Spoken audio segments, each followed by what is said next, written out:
Hello friends, welcome to Soumiz World. So today I'm going to teach you how to make Mutton Shami Kabab. And it's a very simple recipe and you're going to need very minimal ingredients as you can see here. So let me quickly introduce you to all the ingredients which I'm using right now. 1 pound of goat meat minced, so you can use any kind of meat of your choice. It can be the turkey, the beef, or even the chicken, or anything else what you want.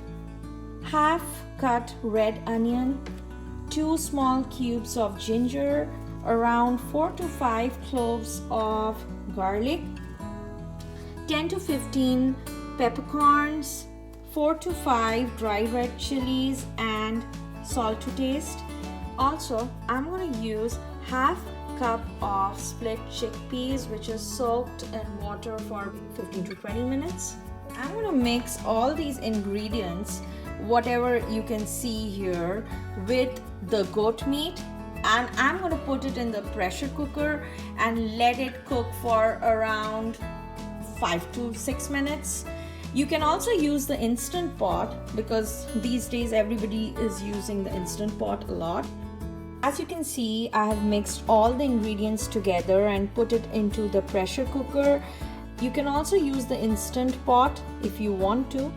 Also, I have used very less amount of water to cook the meat, approximately 1/4 cup, because I don't want to make it too mushy while grinding the cooked meat. This is the way the mutton is going to look after it has cooked for 5 to 6 minutes. I'm going to grind this meat in the mixer and make it into a paste, smooth paste. After grinding, I'll mix the cooked meat with chopped cilantro and green chilies. So now I'm going to teach you how to make the kebabs from the meat.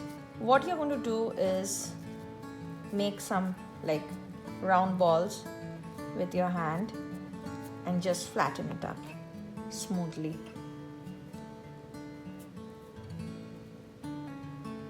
So I'm going to show you how to make the kebabs, the last part of it, that is the frying.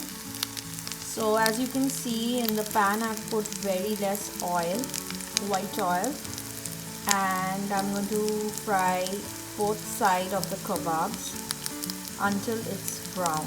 Hey friends, so here is the Mutton Shami Kabab For you to enjoy it with your friends and family. Bye bye.